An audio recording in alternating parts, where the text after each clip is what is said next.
يا أيها الذين آمنوا اذكروا نعمة الله عليكم إذ جاءتكم جنود فأرسلنا عليهم ريحا وجنودا لم تروها وكان الله بما تعملون بصيرا. نحمده ونصلي على رسوله الكريم اما بعد فاعوذ بالله من الشيطان الرجيم بسم الله الرحمن الرحيم رب اشرح لي صدري ويسر لي امري واحلل عقدة من لساني يفقهوا قولي. ملعونین ہلا دیتا نا یہ لفظ. جھوٹی خبریں پھیلانے والے اپنے اوپر بڑا ظلم کر رہے ہیں. ملعونین لعنت زدہ ہیں، اللہ کی رحمت سے محروم ہیں، اور جس پر اللہ کی رحمت ہی نہ رہے پھر وہ کہاں سے پنپ سکتا ہے. اینما ثقفوا اخذوا وقتلوا تقتیلا، جہاں کہیں پائے جائیں گے پکڑے جائیں گے اور بری طرح قتل کیے جائیں گے. حیرت ہوتی ہے نا کہ کچھ باتیں واقعی ایسی ہوتی ہیں کہ جن میں قتل تک کی سزا بھی انتہائی مرحلے پہ دی جا سکتی ہے، اگرچہ عملاً ایسا ہوا نہیں. جب بھی کسی منافق نے غلط بیانی کی اور آپ صلی اللہ علیہ وسلم کو تکلیف پہنچائی، حضرت عمر رضی اللہ تعالیٰ عنہ نے ہر موقع پہ آفر کیا، یا رسول اللہ صلی اللہ علیہ وسلم اگر آپ اجازت دیں تو اس منافق کی گردن اڑا دوں. کئی مواقع آتے ہیں، لیکن آپ صلی اللہ علیہ وسلم نے عملاً اس تدبیر کو اختیار نہیں کیا. کیا کہہ کر کہ لوگ کہیں گے کہ محمد صلی اللہ علیہ وسلم اپنے ساتھیوں کو مروا دیتے تھے. اس میں بھی ایک مصلحت تھی، لیکن اللہ تعالیٰ کی طرف سے اذن دے دیا گیا کہ اگر سمجھانے کے باوجود، زج کرنے کے باوجود یہ نہ سمجھیں تو پھر آخری حد تک سزا دی جا سکتی، کیونکہ ان لوگوں کی یہ سرگرمیاں پورے مشن کو برباد کر دینے والی ہیں، لوگوں کی زندگیوں کو مصیبت میں ڈالنے والی ہیں. کیونکہ واقعی کچھ باتیں ایسی ہوتی ہیں کہ جن سے لوگوں کی زندگیوں کے نقشے بدل جاتے ہیں. اگر اس کو گھریلو زندگی پر لیں تو بعض اوقات کیا ہوتا ہے کہ بیوی کے خلاف شوہر کے کان اس طرح بھر دیے جاتے ہیں کہ گھر ٹوٹ جاتے ہیں. شک کے ایسے بیج بو دیے جاتے ہیں، ایسے الزام تراشی کی جاتی ہے کہ کچھ نہیں بچتا. اور جب کوئی گھر ٹوٹتا ہے تو بھونچال آتا ہے نا، ہر چیز ہل کر رہ جاتی. طلاق اللہ کے نزدیک حلال چیزوں میں سب سے زیادہ ناپسندیدہ ہے. اسی طرح بسا اوقات ماں کے بارے میں بیٹے کو ایسا بدظن کر دیا جاتا ہے کہ وہ ساری زندگی ماں کی شکل نہیں دیکھنا چاہتا، ماں سے نفرت کرنے لگتا ہے. اب آپ خود سوچیں کہ جس بچے کو ماں کے خلاف کر دیا جائے اور قطع رحمی کرا دی جائے تو قطع رحمی کرنے والوں پہ اللہ کی رحمت کیسے آ سکتی؟ اور یہ ہمارے معاشرے میں عام مثالیں ملتی. اسی طرح سٹیپ مدرز کے بارے میں جو کچھ کیا جاتا ہے اور جس طرح کا سلوک روا رکھا جاتا ہے اور جس طرح ان کی شخصیت کو برا بھلا بیان کیا جاتا ہے کہ میرا نہیں خیال کہ کبھی یہ کہا گیا ہو ہمارے معاشرے میں کہ فلاں سٹیپ مدر کوئی اچھا کردار ہے. یعنی اس کردار کو ہی ایک ناپسندیدہ قرار دے دیا گیا. ذاتی زندگی میں اگر دیکھا جائے تو سارے ہی رشتوں کی بنیادیں ہل جاتی ہیں، خواہ بہن بھائیوں کا ہو، خواہ ماں اور بچوں کا ہو، خواہ شوہر بیوی کا ہو، خواہ استاد اور شاگرد کا ہو، خواہ دوست اور دوست کا ہو. اور آپ دیکھیے کہ جس انسان کی زندگی میں اعتماد نہ رہے، جہاں اعتماد ٹوٹ جائے انسانی رشتوں سے، اور وہ بھی پیارے رشتوں سے، محبت کے رشتوں میں جہاں دراڑیں آ جائیں، وہاں زندگی کتنی تلخ ہو جاتی. تو لوگوں کے مختلف عادات اور رویوں کا ذکر ہے یہاں پر. 3 طرح کے لوگوں کی بات ہے نا. ایک تھے عام منافق، ان کا کام بھی ہر وقت چغلیاں کرنا، ادھر ادھر مسلمانوں کے خلاف باتیں کرنا، وہ بڑا نمازی بنا پھرتا ہے، وہ فلاں فلاں ایسے کرتا ہے. اخلاق پہ، کردار پہ ذاتی حملے کرنا، مسلمانوں کے خلاف بدگمانی کرنا، بدظن ہونا، اور صرف بدگمانی نہیں کرنا، اس بدگمانی کو عام کرنا، لوگوں کے اندر مایوسی پھیلانا. پھر والذین فی قلوبہم مرض، خاص وہ لوگ مراد ہیں جن کے دلوں میں اسلام کے خلاف سخت حسد تھا کہ یہ مسلمان کیوں دن بدن ترقی کرتے جا رہے ہیں، یہ کیوں مضبوط ہوتے چلے جا رہے ہیں. مرض کا معنی آپ کو کیا بتایا گیا تھا؟ حسد، کینہ، عداوت، نفرت، بغض. یعنی ایک تو عام منافق تھے جن کو زیادہ اپنے مطلب کی تھی، دوسرے پھر خاص قسم کے لوگ کہ جو نفرت بھی رکھتے تھے، اور اس میں پھر یہود بھی شامل ہو جاتے ہیں نا، والذین فی قلوبہم مرض. اور پھر تیسرے والمرجفون فی المدینہ. یوں لگتا ہے نا کہ جیسے ان سب کا ایک ہراول دستہ ہے ان کا، جس کا کام سنسنی خیز خبریں پہنچانا. ملعونین، لعنت زدہ ہے. یہ حکم نہیں، بد دعا ہے، یعنی ان پر ہر طرف سے لعنت کی بھوچھاڑ ہوگی. اینما ثقفوا اخذوا وقتلوا تقتیلا. جہاں کہیں وہ پائے جائیں، اخذوا پکڑے جائیں گے، وقتلوا تقتیلا اور قتل کر دیے جائیں گے، بری طرح قتل کیا جانا. یہاں دراصل حکم تو نہیں دیا جا رہا کہ جہاں انہیں دیکھو پکڑو اور مار دو، یہ نہیں کہا جا رہا. کیا کہا جا رہا ہے کہ یہ اپنے نفاق اور بری حرکات سے اگر باز نہ آئے تو ان کا یہ انجام ہو سکتا ہے. اور روایات میں آتا ہے کہ اس آیت کے اترنے کے بعد منافقین بہت چوکنے ہو گئے تھے، کانشیس ہو گئے تھے، اور انہوں نے اس شہر میں سنسنی پھیلانا اور بری خبریں پھیلانا چھوڑ دیا تھا، یا اس میں کمی آ گئی تھی. فرمایا کہ ایسا کیوں ہوگا ان کا انجام؟ سنت اللہ، یہ اللہ کی سنت ہے، اللہ کا طریقہ ہے. فی الذین خلوا من قبل، جو گزر چکا ان لوگوں میں بھی جو ان سے پہلے تھے. وَلَن تَجِدَ لِسُنَّتِ اللَّهِ تَبْدِيلًا، اور تم اللہ کی سنت کو ہرگز تبدیل ہوتا نہ دیکھو گے. یعنی اللہ تعالیٰ کی سنت جاریہ کیا ہے کہ جو لوگ اللہ کے رسولوں کے خلاف شرارتیں کریں، فتنے فساد پھیلائیں، وہ دنیا میں بھی ذلیل و رسوا کیے جائیں اور ہلاکت سے دوچار ہوں. انبیاء کی مخالفت کرنے والے ایسے منافقین ہمیشہ سے دنیا میں بھی لعنت کیے گئے اور وہ پنپ نہ سکے. ان کی مذموم سازشیں کامیابی سے ہمکنار نہ ہو سکی. یسألک الناس عن الساعہ، یہ لوگ آپ سے قیامت کے بارے میں پوچھتے ہیں. یعنی جب ان مفسدین کو آخرت کے بارے میں خبردار کیا جاتا ہے، ڈرایا جاتا ہے، تو بجائے اس کے کہ ان کے اندر آخرت کا کچھ خوف پیدا ہو، یہ الٹا مذاق اڑانے لگتے ہیں کہ روز ہی تم آخرت کی خبر سناتے ہو، ابھی تک آئی تو نہیں، اس لیے آئے گی بھی نہیں، اور اگر آنا ہے تو اب تک آ کیوں نہیں گئی. تو یسألک الناس عن الساعہ، یہ لوگ آپ سے قیامت کے بارے میں سوال کرتے رہتے ہیں، پوچھ گچھ کرتے رہتے ہیں. قل انما علمها عند اللہ، کہہ دیجئے بے شک اس کا علم تو اللہ کے پاس ہے، وہ جانتا ہے کب آئے گی. وما يدریک لعل الساعة تکون قریبا، تمہیں کیا خبر شاید کہ وہ قریب ہی آ لگی ہو. یعنی قیامت کا اصل علم تو اللہ تعالیٰ کے پاس ہے. اللہ تعالیٰ نے اس علم سے کسی کو بھی مطلع نہیں فرمایا. اس لیے ہو سکتا ہے کہ جس چیز کو تم مذاق سمجھ کر بہت دور جان رہے ہو وہ بہت قریب ہو. اچھا، اب ہو سکتا ہے کسی کے دل میں یہ خیال آ رہا ہو کہ 1400 سال سے زیادہ تو اس آیت کو گزر چکے ہیں، اور اس وقت کہا گیا کہ ہو سکتا ہے قریب ہی ہو، تو ابھی تک بھی نہیں آئی. تو بات یہ ہے کہ دنیا کی یہ مدت ہمیں بظاہر بہت طویل معلوم ہوتی، لیکن قیامت کے دن پتہ چلے گا کہ یہ مدت کچھ حیثیت نہ رکھتی تھی. وہاں انسان سے جب دنیا کی زندگی کے بارے میں پوچھا جائے گا تو انسان کہے گا لم یلبثوا الا عشیۃ او ضحاھا، کہ دنیا میں تو ٹھہرے ہی کچھ نہیں، صبح کا کچھ پہر یا شام کا کچھ وقت. ان اللہ لعن الکافرین، بے شک اللہ نے کافروں پہ لعنت فرمائی ہے. لعنت کا کیا مطلب ہوتا ہے؟ اللہ کی رحمت سے دوری. وَأَعَدَّ لَهُمْ سَعِيرًا، اور ان کے لیے بھڑکتی ہوئی آگ تیار کر رکھی ہے.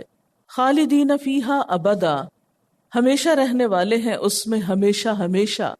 لا یجدون ولیا ولا نصیرا، نہ وہ پائیں گے کوئی دوست اور نہ کوئی مددگار. یوم تقلب وجوہہم فی النار، جس دن الٹ پلٹ کیے جائیں گے ان کے چہرے آگ میں. یقولون، وہ کہیں گے یا لیتنا، اے کاش کہ ہم. اطعنا اللہ و اطعنا الرسول، اطاعت کرتے ہم اللہ کی اور اطاعت کرتے ہم رسول علیہ السلام کی. وقالو، اور وہ کہیں گے، ربنا، اے ہمارے رب، انا اطعنا سادتنا و کبراءنا، بے شک ہم نے تو اپنے سرداروں اور بڑوں کی اطاعت کی. فأضلونا السبیلا، تو انہوں نے ہمیں اصل راستے سے بھٹکا دیا. ربنا، اے ہمارے رب، آتہم ضعفین من العذاب، ان کو عذاب میں سے دگنا دے. والعنہم لعنا کبیرا، اور ان کو بہت بڑی لعنت سے دوچار کر. ایسی باتیں کون کریں گے جن کے اندر بھی یہ صفات پائی جاتی ہوں گی جو ان آیات میں ذکر ہوئی ہیں. یوم، جس دن، کس دن؟ قیامت کے دن. کیا ہوگا؟ تقلب، الٹ پلٹ کیے جائیں گے. قلب کے لفظی معنی کیا ہوتے ہیں؟ الٹ پلٹ ہونا. جب الٹ پلٹ کیے جائیں گے، کیا؟ وجوہہم، ان کے چہرے. چہرے کا بطور خاص ذکر کیوں ہے؟ اس لیے کہ چہرہ پورے جسم کی نمائندگی کرتا ہے. اگر چہرے کو کوئی تکلیف پہنچے تو باقی جسم اس سے متاثر ہوئے بغیر رہ نہیں سکتا. اور ویسے بھی حق کے انکار میں اور انسانی رویوں کے اظہار میں چہرے کا بہت بڑا رول ہوتا ہے. محبت، خوشی، نفرت، تکبر، لاپرواہی، بیزاری، یہ ساری کی ساری کیفیات چہرے پر ہی نظر آتی ہیں. چہرہ ہی ان سارے احساسات کی صحیح معنوں میں عکاسی کرتا ہے. اس لیے سزا کا مرکز بھی چہرہ ہوگا. چہرے الٹ پلٹ کیے جائیں گے، بالکل ایسے ہی جیسے گوشت کو بھوننے کے لیے اسے کوئلوں پر الٹ پلٹ کیا جاتا ہے. جب ایک طرف سے کچھ سرخ ہو جاتا ہے، گل جاتا ہے، پک جاتا ہے، تو اسے الٹا کر دوسری طرف پھیر دیا جاتا ہے تاکہ دوسری طرف بھی اچھی طرح پک جائے. وہ دن ایسی سزا کا دن ہوگا جو چہروں کو ذلیل کر کے رکھ دے گا. چہروں کو آگ پہ تپایا جائے گا. کیوں تپایا جائے گا؟ کیوں آگ پہ پیش کیا جائے گا؟ یہ کن لوگوں کے چہرے ہوں گے؟ یہ وہ لوگ ہوں گے یقولون یا لیتنا اطعنا اللہ و اطعنا الرسول، جو کہیں گے اے کاش ہم نے اللہ اور رسول کی اطاعت کی ہوتی. گویا یہ ان لوگوں کی بات ہو رہی ہے جو اللہ اور اس کے رسول صلی اللہ علیہ وسلم کے نافرمان ہیں. یاد رکھیے، یہاں پر صرف اللہ تعالیٰ کی بات نہیں ہو رہی، یہاں رسول اللہ صلی اللہ علیہ وسلم کی بات بھی ہو رہی ہے کہ آپ کی نافرمانی کوئی معمولی جرم نہیں. آپ کی نافرمانی کر کے کوئی شخص دنیا میں بھی عزت نہیں پا سکتا، کیونکہ جو لوگ اللہ اور اس کے رسول کو اذیت دیتے ہیں اللہ تعالیٰ نے ان پر دنیا اور آخرت میں لعنت فرمائی ہے اور ان کے لیے رسوا کرنے والا عذاب تیار کیا ہے، جیسا کہ اس سورت کی آیت 57 میں آ چکا ہے. رسوائی کا سب سے بڑا اظہار کہاں ہوتا ہے؟ رسوائی بھی کہاں نظر آتی ہے؟ چہرے سے. لوگ اپنے فیس کے بارے میں کس قدر کانشیس ہوتے ہیں کہ اس پر کوئی داغ دبا نہ ہو، کوئی زخم نہ ہو، کوئی نشان نہ ہو، کوئی ایکسٹرا بال نہ ہو، کیونکہ چہرہ ہی پوری شخصیت کا عکاس ہے. لیکن جب چہروں پہ یہ گزرے گی تو لعنت کے ساتھ کیا ذلت اور رسوائی نہ ہوگی؟ اور پھر آپ دیکھیے کہ صرف اتنی بات نہیں کہ ہم نے اللہ اور رسول کی اطاعت کی ہوتی، بلکہ وہ اپنے مزید ایک اور جرم کا اعتراف بھی کریں گے. اور وہ جرم کیا تھا ان کا؟ وقالو، اور وہ خود کہیں گے، ربنا، اے ہمارے رب، انا اطعنا سادتنا و کبراءنا، اللہ رسول کی اطاعت تو ہم نے نہیں کی، ہاں ہم نے اپنے سرداروں اور بڑوں کی اطاعت ضرور کی. یہ بات قابل غور ہے کہ ہم نے خدا رسول کو چھوڑ کر اپنے سرداروں اور بڑوں کے طریقے کو اپنا لیا، ان کی جی حضوری کی. سادہ تنا کا لفظ جو ہے، یہ اصل لفظ کیا ہے؟ سادہ. سادہ سید سے ہے، سید سردار کو کہتے ہیں، مراد ہے لیڈرز. اور کبرا کبیر کی جمع ہے، بڑے. تو دو طرح کے لوگوں کا یہاں ذکر کیا جا رہا ہے. نمبر 1 دنیاوی سردار، حاکم، رئیس، چودھری یا کوئی بھی ٹائٹل جو بڑوں کے ہوتے ہیں، جو عوام کو انفلوئنس کرتے ہیں، عوام ان کے آگے سہمے رہتے ہیں، انہی کو فالو کرتے ہیں۔ عموماً دنیاوی لیڈرز لوگوں کو اپنی بندگی اور اپنی اطاعت کی طرف بلاتے ہیں، اور دوسری قسم کے لوگ کبراءنا، یہ بعض اوقات ایسے مشائخ یا ایسے بڑے لوگ جو مذہبی پیشوا ہوتے ہیں ان کے لیے بولا جاتا ہے۔ یہ بھی بعض اوقات عوام کو گمراہ کرنے کا کام کرتے ہیں، انہیں اللہ اور رسول صلی اللہ علیہ وسلم سے جوڑنے کی بجائے اپنی شخصیت سے جوڑتے ہیں، اپنی پسند و ناپسند کا تابع کرتے ہیں، رسوم و رواج کا پابند کرتے ہیں، غلط فتوے دیتے ہیں، اللہ تعالیٰ کو چھوڑ کر اور بڑوں کی دھاک بٹھاتے ہیں، انسانوں کی یا بڑے بزرگوں کی ایسی باتیں سناتے ہیں کہ لوگ ان سے سہمیں، ان سے ڈریں، اور اللہ تعالیٰ کی عظمت کو لوگوں کی نگاہ میں کم کر دیتے ہیں۔ اور اس سارے کھیل کا مقصد اور مطلب کیا ہوتا ہے کہ لوگوں سے اپنے مفادات حاصل کیے جائیں۔ ان دونوں کے پیش نظر، یعنی سادتنا اور کبراءنا کے پیش نظر کیا ہوتا ہے؟ حب مال اور حب جاہ۔ یہ اپنی بڑائی چاہتے ہیں، دنیاوی مفادات چاہتے ہیں، ان کو ایک آنکھ نہیں بھاتی یہ بات کہ لوگ اللہ اور اس کے رسول صلی اللہ علیہ وسلم کے پیروکار ہو جائیں۔ ایسے لوگوں کی آنکھیں بند کر کے پیروی کرنا، بے سوچے سمجھے ان کو فالو کرنا، یہ بہت بڑا جرم ہے، اور بہت سے لوگ قیامت کے دن صرف اسی جرم میں پکڑے جائیں گے کہ انہوں نے خود علم حاصل کیوں نہیں کیا، اپنی عقل استعمال کیوں نہیں کی، وہ صرف سنی سنائی باتوں پر کیوں یقین کرتے رہے، بغیر دلیل کے کسی کو کیوں فالو کرتے رہے۔ فَأَضَلُّونَ السَّبِيلَ، یا اللہ ہم نے تجھے اور تیرے حبیب محمد صلی اللہ علیہ وسلم کو چھوڑ کر جب ان کی پیروی کی تو انہوں نے تو ہمیں اصل رستے سے دور کر دیا، خدا رسول سے دور کر دیا، اوروں کی عقیدت ہمارے دل میں پیدا کر دی۔ اب اصل میں تو وہ اپنے جرائم کی ساری ذمہ داری اپنے بڑوں پہ ڈالنے کی کوشش کر رہے ہیں، لیکن اس سے ان کی سزا میں کمی نہ کی جائے گی۔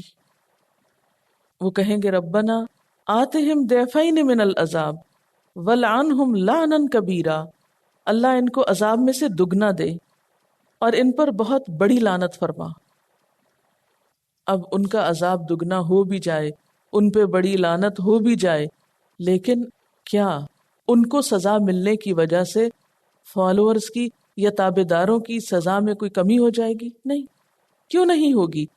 اس لیے کہ اللہ تعالیٰ نے ہر ایک کو عقل دی ہے، اور ہر ایک کا امتحان اس کو دی جانے والی عقل سمجھ کے مطابق ہے کہ تم آنکھیں بند کر کے کسی کی پیروی کیوں کرتے رہے، اندھا دھند کسی کی تقلید کیوں کی۔ پھر فرمایا یا ایھا الذین آمنو، اے لوگو جو ایمان لائے ہو، لا تکونوا کالذین آذوا موسیٰ، نہ تم ہو جانا ان لوگوں کی طرح جنہوں نے موسیٰ علیہ السلام کو اذیت دی، فبرأہ اللہ مما قالوا، تو اللہ تعالیٰ نے ان کو بری کر دیا اس سے جو انہوں نے کہا، وکان عند اللہ وجیہا، اور وہ اللہ کے نزدیک بہت باعزت تھے۔ اس آیت کی تفسیر میں ایک تو واقعہ بیان کیا جاتا ہے کہ حضرت موسیٰ علیہ السلام نہایت باحیا انسان تھے، انہوں نے کبھی اپنے جسم کا کوئی حصہ لوگوں کے سامنے ننگا نہیں کیا تھا۔ تو اس پر بنی اسرائیل نے حضرت موسیٰ علیہ السلام کے بارے میں طرح طرح کی باتیں بنانا شروع کر دی کہ آپ کے جسم میں برس کے داغ ہیں یا کوئی اور آفت ہے جس کی وجہ سے ہر وقت یہ اپنا جسم چھپائے رکھتے ہیں، ڈھانکے رکھتے ہیں۔ تو ایک مرتبہ حضرت موسیٰ علیہ السلام غسل کر رہے تھے، انہوں نے کپڑے اتار کر کسی پتھر پر رکھے، اور پتھر اللہ کے حکم سے وہ کپڑا اٹھا کے آگے لے چلا۔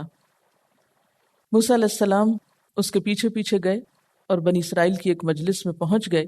انہوں نے موسیٰ علیہ السلام کا جسم بغیر کسی داغ کے دیکھا تو اس کے مطابق ایمان والوں سے کہا جا رہا ہے کہ تم بھی اپنی عقل استعمال کرو، بغیر سوچے سمجھے کسی کی ذات پر یا کسی کے کام پر الزام تراشی مت کرو، اور تم ان لوگوں کی طرح نہ ہو جاؤ جنہوں نے اپنے پیغمبر پر بھی ایسی باتیں چسپاں کرنے سے گریز نہ کیا. انہوں نے اپنے پیغمبر کو اذیت دی، لیکن اللہ تعالیٰ نے اپنے خاص معجزے کے ذریعے انہیں لوگوں کی باتوں سے نجات دی، یعنی ان کی صفائی کا انتظام فرما دیا. اور موسیٰ علیہ السلام اللہ کے نزدیک بہت باعزت تھے.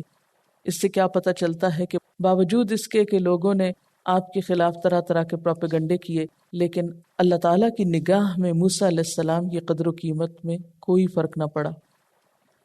آج بھی آپ دیکھیں کہ جو لوگ حجاب کرتے ہیں، بعض اوقات ان پر اسی قسم کی باتیں کی جاتی ہیں کہ شاید ان کے جسم میں کوئی نقص ہے یا ان کے اندر کوئی عیب ہے جس کو چھپانے کے لیے یہ حجاب کر رہے ہیں، اور اسی قسم کی باتوں سے اذیت دیتے ہیں. لیکن یاد رکھیے کہ کسی کی باتیں بنانے سے انسان کی قدر و قیمت اللہ کی نگاہ میں کم نہیں ہوتی. ہمیشہ انسان کو اپنی قدر و قیمت اللہ کی نگاہ میں ڈھونڈنے کی کوشش کرنی چاہیے. لیکن افسوس یہ کہ ایک بہت بڑی انسانی کمزوری یہ ہے کہ وہ ہر وقت اس بات کے انتظار میں رہتا ہے کہ میں لوگوں کے منہ سے اپنی کوئی تعریف سنوں اور لوگوں کی اپریسیشن سنوں، یعنی لوگ مجھے اپریشیٹ کریں. اور تھوڑی سی اپریسیشن ملنے سے بہت زیادہ خوش ہو جاتا ہے، اور تھوڑی سی تنقید پر بہت زیادہ ڈپریشن میں چلا جاتا ہے. اس سے انسان کی ایک بہت بڑی کمزوری ظاہر ہوتی ہے. ہمیشہ سوچئے کہ کیا اگر میں سچی ہوں یا میں درست کام کر رہی ہوں اور لوگ مجھے غلط سمجھ رہے ہیں، تو کیا اس سے میری عزت اور میرا مقام اللہ کی نگاہ میں کچھ کم ہو جائے گا؟ نہیں. اور اگر میرے غلطیوں کے باوجود لوگ میری تعریفیں کیے جا رہے ہیں، پھر تو میرے لیے ڈوب مرنے کا مقام ہے کہ اللہ کی نگاہ میں قدر و قیمت مچھر کے پر برابر نہیں، اور میں بھولی نہیں سماتی لوگوں کی جھوٹی تعریفوں اور خوشامدوں پر. انسان کی اصل قدر و قیمت وہ نہیں جو لوگوں کی نگاہ میں ہو، اصل قدر و قیمت وہ ہے جو اللہ کی نگاہ میں ہے.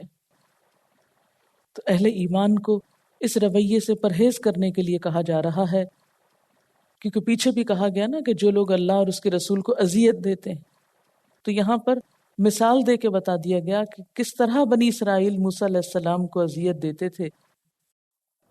لا تکونوا کالذین آذوا موسیٰ، نہ تم ہو جانا ان لوگوں کی طرح جنہوں نے موسیٰ علیہ السلام کو اذیت دی. فبرأہ اللہ مما قالوا، تو اللہ تعالیٰ نے ان کو بری کر دیا اس سے جو انہوں نے کہا. وَكَانَ عِندَ اللَّهِ وَجِيهًا، اور وہ اللہ کے نزدیک بہت باعزت تھے. اللہ تعالیٰ نے ان لوگوں کی باتوں سے موسیٰ علیہ السلام کے مقام میں کوئی کمی نہیں کی کہ وہ اللہ کی نگاہ میں بالکل باعزت تھے. ہمیں عموماً لوگوں کی نگاہ میں باعزت ہونے کا شوق ہوتا ہے، لوگ ہماری عزت کریں، اور اس کے لیے ہم بہت فکر مند اور بہت پریشان رہتے ہیں. لیکن یاد رکھیے کہ تو عز من تشاء و تذل من تشاء، تو جسے چاہتا ہے عزت دیتا ہے، تو جسے چاہتا ہے ذلت دیتا ہے. ان العزت للہ جمیعا، عزت تو ساری کی ساری اللہ کے ہاتھ میں ہے. لوگوں کی وقتی باتوں، مخالفت اور پروپیگنڈے سے وہ کم نہیں ہوا کرتی. اگر آپ سچے ہیں اور درست کام کر رہے ہیں تو پھر فکر کی ضرورت نہیں. یہ وقتی امتحانات ہوتے ہیں جو گزر جاتے ہیں، انسان کے ٹیسٹ ہوتے ہیں کہ اب انسان اس موقع پر کیا وہ کام کرتا ہے جس کے لیے اللہ نے اسے موقع دیا ہے. کیونکہ عموماً انسان کی بے عزتی کب ہوتی ہے؟ جب وہ اللہ کے دین کی خدمت کرتا ہے. اور اس کے علاوہ بھی آپ دیکھیں کہ بنی اسرائیل نے موسیٰ علیہ السلام کو طرح طرح سے دکھ پہنچائے تھے. حالانکہ موسیٰ علیہ السلام کا بنی اسرائیل پر احسان عظیم تھا. موسیٰ علیہ السلام نے بنی اسرائیل کو فرعون کی غلامی سے نجات دی تھی، جہاں پر وہ ذلیل و خوار ہو رہے تھے. ان کی مصر میں وہی حیثیت تھی جو ہندوستان میں شودروں کی ہوتی. کوئی ان کی عزت نہ تھی، کوئی ان کی سے نہ تھی، کوئی ان کا مقام نہ تھا. لیکن موسیٰ علیہ السلام نے کس طرح ان کے ساتھ بھلائی کی، اور جواباً انہوں نے کیا کیا کہ ہر موقع پر انہیں ستایا اور اس میں کوئی کسر اٹھا نہ رکھی. مثلاً آپ دیکھیں کہ مصر میں حضرت موسیٰ علیہ السلام کی دعوت کے بعد جب بنی اسرائیل کو آزمائشوں سے سابقہ پیش آیا تو انہوں نے سارا الزام موسیٰ علیہ السلام کو دیا اور کیا کہا کہ تیری آمد سے پہلے بھی ہم تو مصیبتوں میں تھے اور تیری آمد کے بعد بھی ہمارے اوپر سے مصیبتیں کم نہیں ہوئی، اس لیے تمہارے آنے کا کیا فائدہ ہوا؟ یعنی تمہارا آنا یا نہ آنا ہمارے لیے برابر ہے. یعنی اللہ کا پیغمبر ان میں اٹھایا گیا اور وہ اس کی ناقدری کر رہے ہیں، بلکہ الٹا بلیم کر رہے ہیں کہ تمہاری وجہ سے ہماری پھر شامت آ گئی. حضرت موسیٰ علیہ السلام جب ان کو لے کر مصر سے نکل رہے تھے اور مصری پیچھے سے تعاقب کر رہے تھے تو ساری قوم نے بڑبڑانا شروع کر دیا کہ دیکھو یہ شخص ہمیں مروانے کے لیے کہاں لے کے جا رہا ہے. یعنی وہ نجات دلانے کے لیے نکال رہے تھے ان کو اور انہوں نے اس کو الٹے معنوں میں لیا. پھر اسی طرح وہ دریا پار کرا کے جب موسیٰ علیہ السلام کو ہتور پر تورات لینے گئے تو پیچھے سے انہوں نے کیا کیا، سامری نے بچڑا بنا لیا اور کہنے لگے موسیٰ علیہ السلام وہ تو جا کے بھول گئے اور موسیٰ علیہ السلام کا خدا بھول گیا، آؤ ہم کسی اور کی پیروی کرتے ہیں، اور صریح شرک میں مبتلا ہو گئے. اور آپ کو معلوم ہے، پیچھے آپ تفصیل سے پڑھ چکے ہیں کہ موسیٰ علیہ السلام جب واپس آئے تو ان کا ناراضگی اور شدت غضب سے کیا حال تھا کہ جو تختیاں ہاتھ میں پکڑی ہوئی تھی وہ بھی اٹھا کے پھینک دی اور شدید برہمی کا اظہار کیا اپنی قوم پر. پھر اسی طرح قارون کا رویہ آپ دیکھیں، ان قارون کان من قوم موسیٰ فبغى علیہم، اس نے اپنی ایک پارٹی الگ کر لی بنی اسرائیل میں سے اور طرح طرح سے فتنہ پھیلایا. ان بنی اسرائیل کو گروہوں میں بانٹنے کی کوشش کی اور کہا کہ یہ ساری قوم کا پیشوا اور اجارہ دار بن گیا ہے اور ہمارے پاس اتنا مال ہے لیکن ہمیں یہ کوئی اہمیت ہی نہیں دیتا. تو اس نے اپنی بڑائی کو ثابت کرنے کے لیے موسیٰ علیہ السلام کے خلاف لوگوں کو بھڑکانا شروع کر دیا. پھر اسی طرح آپ دیکھتے ہیں کہ جب بیابان میں تھے وہ اور ان کو کھانے پینے کے سامان کی کمی ہوئی تو انہوں نے موسیٰ علیہ السلام کو پھر ملامت کیا کہ مصر میں ہمارے لیے قبروں کی جگہ نہ تھی کہ تو ہمیں یہاں اس صحرا میں مروانے کے لیے لے آیا ہے. پھر انہوں نے اللہ تعالیٰ سے درخواست کی کہ پانی اتارا جائے اور سایہ کیا جائے. وہ بادلوں کا سایہ ہوا، وہ عصا مارا گیا تو چشمے پھوٹ پڑے اور پھر من و سلوا اترا ان کے کھانے کے لیے.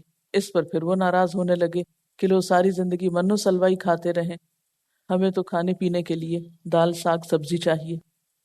پھر جب موسیٰ علیہ السلام نے کہا اللہ تعالیٰ تمہیں حکم دیتا ہے گائے ذبح کرو، تو وہ تو قصہ آپ جانتے ہی ہیں کہ انہوں نے کس قدر حجت بازی کی اور موسیٰ علیہ السلام کی تعلیمات کو وہ مذاق کہتے تھے.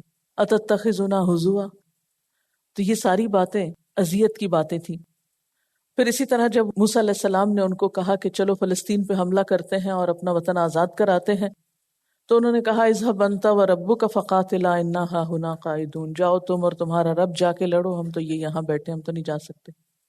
ایسے لیڈر کا کیا حال ہوگا کہ جس نے قوم پر بارہا احسانات کیے ہوں، ہر طرح سے سمجھانے کی کوشش کی ہو اور قوم کا بگاڑ ہے کہ کہیں سے کنٹرول میں آ ہی نہیں رہا.